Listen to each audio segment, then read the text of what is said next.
আমি আমার জন্মস্থানেই থাকবো। হুম, আমি আমার জন্মস্থানেই থাকবো। তো 68 কাগজ হ্যাঁ দেখতে পাচ্ছেন, কত হ্যাঁ পুরাতন কাগজ। ও 10 পয়সা 5 পয়সা, তাই তো? হ্যাঁ হ্যাঁ, টাকা দাও। সুটকেসটাকে আমার সুটকেস হইতে হাজার হাজার ডকুমেন্ট পাওয়া গিয়েছে।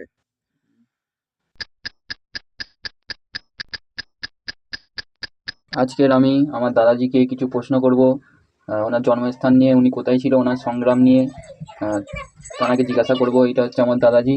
দাদাজিকে প্রথম প্রশ্ন করতে চাই, তুমি তোমার জন্মস্থান কোথায়? বাটা নিউল্যান্ড। বাটা নিউল্যান্ড। হ্যাঁ কত সালে তুমি জন্মগ্রহণ করেছো? 35 হবে, 1935 মনে হয়। 1930? 35 হবে। 35 হবে। আচ্ছা, তো ওখান থেকে কিভাবে এই নিশ্চিন্তপুরে আসলে? ও সরকার তুলে দিয়েছিল। সরকার তুলে দিয়ে, ও, তারপরে কোথায় ওখান থেকে পালিয়ে এসে কোথায়? নিশ্চিন্তপুরে এসছি, নিশ্চিন্তপুর ও, নিশ্চিন্তপুরে এসছি আচ্ছা রেল লাইনের ধারে 29 নম্বর খালপাড়ের এখানে। আচ্ছা। তখন কত সাল? তখন কত সাল আমার ঠিক মনে হয় না, ঠিক খেয়ালে নেই আমার কি, আমি তো ছোটো। ও, আমি ছোটো বাটানগর থেকে ওখানে চলে এসেছি আচ্ছা 29 নম্বর খালপাড়, আচ্ছা ওই ডিস্ট্রিক্টের খালপাড়ের দাঁড়িয়ে। আচ্ছা। তো তুমি একটা মিলে কাজ করতে তো? মিলে কাজ করে অনেক পরে, অনেক পরে। আচ্ছা, কত বছর? তখন তো আমি ছোটো, মিলে 10-15 বছর কাজ করেছি, বেশি দিন নয়। কত সালে? হ্যাঁ কত সাল তখন? ও আমার ঠিক খেয়াল নেই, তবে 94 সালে আমাকে কোম্পানি রিটায়ার করে দিয়েছিল। আচ্ছা, 1900। তার আগে আমি কাজ করতে পারিনি শরীর খারাপের জন্য। ও, তারপরে যখন ওই 29 নম্বর খাল পড়েছিলে, তারপরে রাইট হতে এখানে চলে এসেছিলে? না, ওখানে থাকায় 3-4 বার বন্যা হয়েছে, হ্যাঁ অন্য দ্বারা কি বাস করেছি। হ্যাঁ। হ্যাঁ, হুম। রাইট হয়েছে, তারপরে 3-4 বার রাইট হয়েছে। ও, রাইটটা সব থেকে বেশি জোর হয়েছে 64 সালে, 10/1/64। 19। তো জীবনে অনেক সংগ্রাম করেছো, অনেক বিপদের সম্মুখীন হয়েছো, হ্যাঁ অবশেষে এখানে এসে তোমার হ্যাঁ, আচ্ছা, তাই তো? হুম এটা পূর্ব নিশ্চিন্তপুর, হুম তাই হবে তো, মহেশতলা, পূর্ব নিশ্চিন্তপুর। উপস্থিত আছি। হুম। তো এখন যে সরকার তো এসআইআর করছে, মানুষকে বাংলাদেশে পাঠিয়ে দিচ্ছে, তো তোমাকে কি বাংলাদেশে পাঠাতে পারবে? আমি আমার জন্মস্থানেই থাকবো। হুম। আমি আমার জন্মস্থানেই থাকবো। নিশ্চিন্তপুর তো বাটা এরিয়ার মধ্যেই, হ্যাঁ। আমার আচ্ছা। জন্মস্থানে আমি থাকবো, হুম, আমি কোনোখানে যাবো নি। আচ্ছা। আর তোমার তো দাদাজির বাক্সের মধ্যে কি আছে আমরা সেটা দেখব, কত পুরাতন পুরাতন জিনিসপত্র পাওয়া যায় সেটা আমরা আবিষ্কার করব। ঠিক আছে, আমাদের সাথে থাকুন। দেখতে পাচ্ছেন বাক্স লাগিয়ে নিয়েছি, এবারে বাক্সের তালা মারা আছে, চাবিটা খুঁজি। সেই করে নিবে যেটা মাথা করে গেল। আচ্ছা আচ্ছা, এই তো পেয়েছি। এই যে গোলডিবের মধ্যে চাবি রয়েছে, এতে তো অনেক চাবি রয়েছে। হ্যাঁ, দেখা না কোনটা লাগে। আচ্ছা, এটা দিয়ে চেক করা যাক, এটাতে খুলতে পারি না। হ্যাঁ,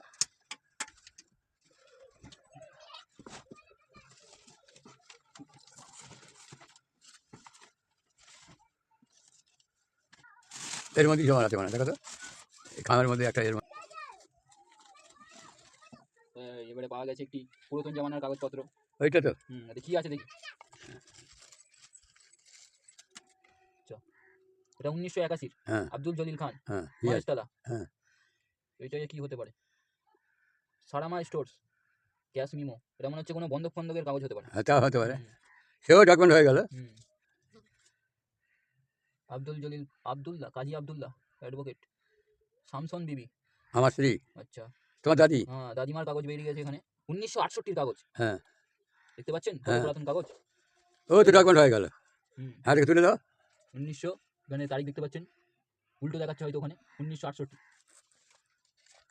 এইটা মনে হচ্ছে কি হতে পারে।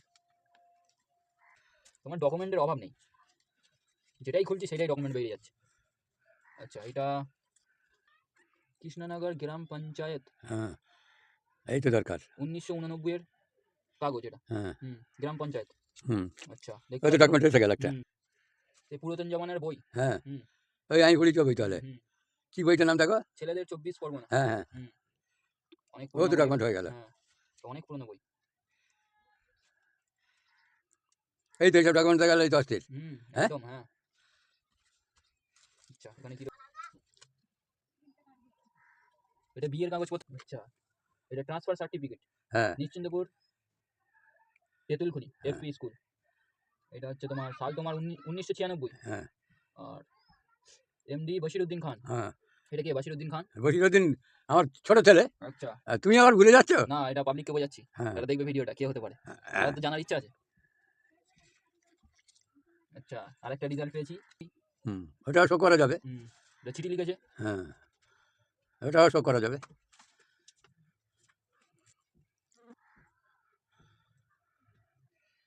আচ্ছা, এটা চিঠিটা লিখেছে তোমার বড় ছেলে আব্বাস উদ্দিন। হ্যাঁ, কাকে লিখেছে?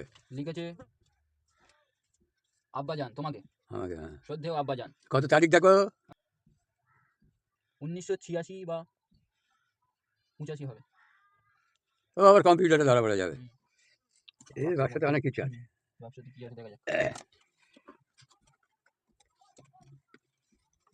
ওদের সব খুঁজো টাকা। এই দেখতে পাচ্ছেন একটা শিশি। হ্যাঁ এই মাইকটা দাও।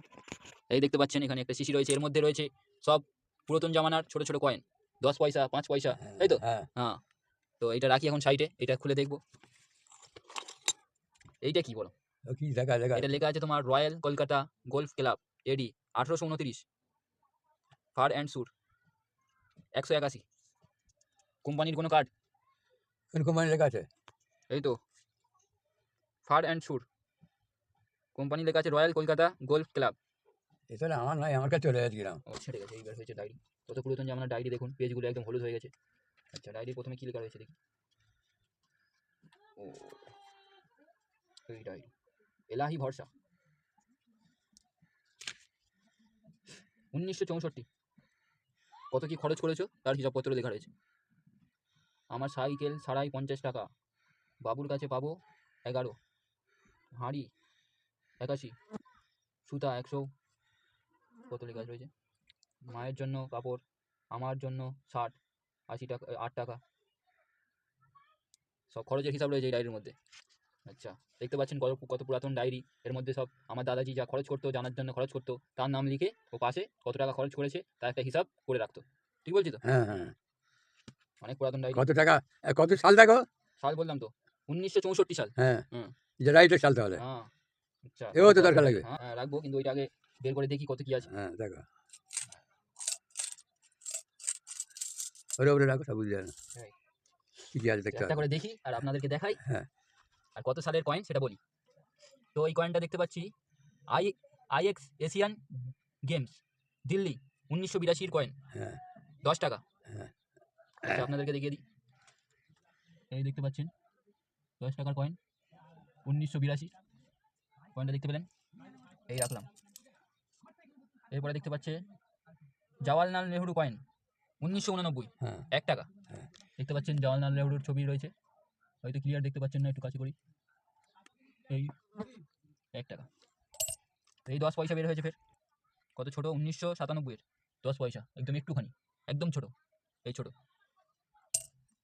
এখানে বিভিন্ন রকম কয়েন রয়েছে পুরাতন সালের। 1981 কয়েন 1 টাকা।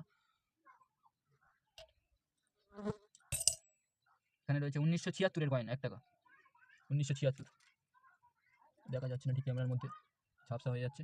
আচ্ছা, এখানে রয়েছে তোমার 5 পয়সা ছোট্ট, এই রানীর কয়েন, রানী দেখি, হে ব্রিটিশ জামানার কয়েন নাকি? হ্যাঁ। আচ্ছা, দেখতে পাচ্ছেন ব্রিটিশ জামানার কয়েন, রানীর ছবি আঁকা রয়েছে।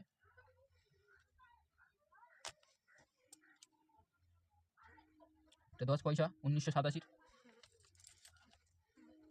এটা 50 পয়সা 1992 এর, এটা 1869 এর পয়সা, এই দেখো 50 পয়সা। হ্যাঁ, ওখানে ওইটা শো করে দাও, ওখানে শো করো ক্যামেরায়। দেখতে পাচ্ছেন 1869 থেকে 1948 পয়সা, এই গান্ধীজির ছবি আঁকা রয়েছে। আচ্ছা, এই সমস্ত দেখতে পাচ্ছেন সব 1989, 1947, 1890 এইসব যুগের কয়েন, এত কয়েন রয়েছে দেখতে পাচ্ছেন। 10 পয়সা, 1 পয়সা, 50 পয়সা, ঠিক বলছি তো? হ্যাঁ। তো এর মধ্যে সব ঢুকিয়ে দিচ্ছি যেরকম ছিল। ওরা কমিটি লোক না? সামনে বোঝা যায় না, ছবি তুলে নিচ্ছি, ওটা বসিয়ে দেবো। আচ্ছা, এই প্যাকেটে কি আছে দেখা যাক। সব টাকা আছে, দেখতে পাচ্ছ? সব টাকা আছে। এই দেখেন, সব পুরাতন জামানার নোট। এই দেখেন টাকা, দেখেন পুরাতন যুগের টাকা, 20 টাকা 50 টাকা সব পুরাতন যুগের দেখতে পাচ্ছেন টাকা সব 5 টাকার নোট সব আছে বুঝতে পারছো টাকা তুলে দিই না ওরকম করে রেখে তুলে দাও এটার মধ্যে কত টাকা হবে? এটা কত হবে? 2-3 হবে না, আরো বেশি হবে, আরো বেশি হবে। পুরাতন টাকা তো হ্যাঁ অনেক টাকা কোথায় নিল না, এই পুরাতন টাকা দেবে। আমি দুটো কয়েন নিই। হ্যাঁ কয়েন নিই দুটো। না থাক না, ওরা রইলো, তুমি নেবে কি আছে? দুটো দুটো না আমি দেবো তোমাকে, রাখো, দুটো আছে। তোমাকে দেবো, আমি ইতিকাল পর্যন্ত বলছি তোমাকে দেবো। সুটকেসটাকে আমার সুটকেস হইতে হাজার হাজার ডকুমেন্ট পাওয়া গিয়েছে। দেখতে পেলেন সুটকেসটা খুললাম, তার মধ্যে হইতে অনেক কিছু দেখলাম পেলাম। পুরাতন পুরাতন সব বিয়ের কাগজপত্র, দাদাজির বিয়ের রেজিস্ট্রেশন পত্র রয়েছে 1964-র। আরও অনেক ডকুমেন্ট পেলাম, রেজাল্ট পেলাম ওনার ছেলে মেয়ের সেই 1999 1998, বিভিন্ন রকম জমির কাগজপত্র পেলাম, রেজিস্ট্রেশন পেলাম, অনেক রকম জিনিস পাওয়া গেল। তো সরকারকে বলতে চাই যে যদি এনার কাছে লোক পাঠান যে বাংলাদেশি বলে তকমা দেন, তো এই কাগজপত্র ছুঁড়ে মারবো তাদের মুখে, তাই তো? হ্যাঁ হ্যাঁ দেখ তোরা যে আমাদের কাছে কি কত রয়েছে। প্রমাণ আছে। হ্যাঁ ঠিক তো। হ্যাঁ হ্যাঁ তারা আসবে আর নমস্কার করে চলে যাবে, দাদা তুমি ভারতীয়, তাই তো? হ্যাঁ তোমার কাছে এসে আমরা ভুল করেছি, তোমার এত ডকুমেন্টস রয়েছে। হ্যাঁ দেখলেন কত ডকুমেন্টস, আশা করি আপনারাও দেখলেন। রেখে দিই।